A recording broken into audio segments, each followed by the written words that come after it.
Welcome to ASMR Man. Today we're going to be doing things a little differently. We're going to have a Bible story time. I hope you'll stick around and join me. Follow along or just listen. In the beginning, God created the heavens and the earth. Now the earth was formless and empty. Darkness covered the surface of the watery depths, and the Spirit of God was hovering over the surface of the waters. Then God said, "Let there be light," and there was light. God saw that the light was good, and God separated the light from the darkness. God called the light day, and the darkness he called night. There was evening, and there was morning, one day.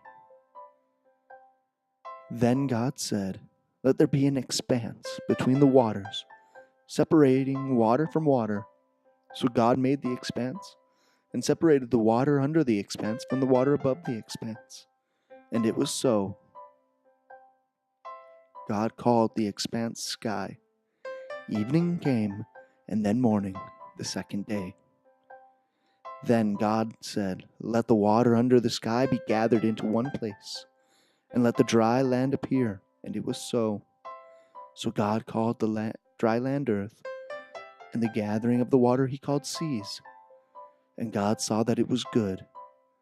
Then God said, "Let the earth produce vegetation, seed-bearing plants and fruit trees on the earth, bearing fruit seed in according to their kinds." And it was so. The earth produced vegetation, seed-bearing plants according to their kinds, and trees bearing fruit with seed in it according to their kinds. And God saw that it was good. Evening came, and then morning, the third day.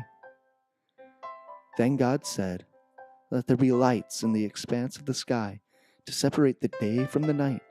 They will serve as signs for seasons and for days and years. They will be lights in the expanse of the sky to provide light on the earth." And it was so. God made the two great lights, the greater light to rule over the day, and the lesser light to rule over the night, as well as the stars. God placed them in the expanse of the sky to provide light on the earth, to rule the day and the night, and to separate light from darkness.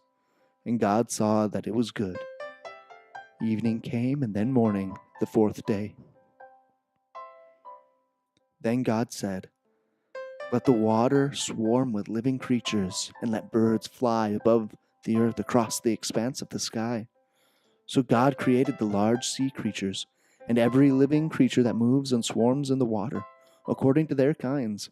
He also created every winged creature according to its kinds. And God saw that it was good. God blessed them. "Be fruitful, multiply, and fill the waters of the seas, and let the birds multiply on the earth." Evening came, and then morning, the fifth day. Then God said, "Let the earth produce living creatures according to their kinds, livestock, creatures that crawl, and the wildlife of the earth according to their kinds." And it was so.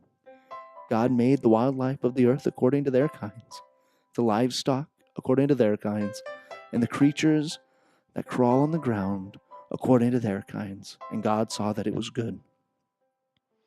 Then God said, "Let us make man in our image, according to our likeness. They will rule the fish of the sea, the birds of the sky, the livestock, the whole earth, and the creatures that crawl on the earth." So God created man in his own image. He created him in the image of God. He created them male and female. God blessed them, and God said to them, "Be fruitful, multiply, fill the earth and subdue it. Rule the fish of the sea, the birds of the sky, and every creature that crawls on the earth." And God said, "Look, I have given you every seed-bearing plant on the surface of the entire earth, and every tree whose fruit contains seed. This will be food for you, for all the wildlife of the earth, for every bird of the sky, and for every creature that crawls on the earth, everything having the breath of life in it. I have given every green plant for food." And it was so. God saw all that he had made, and it was very good indeed. Evening came, and then morning, the sixth day.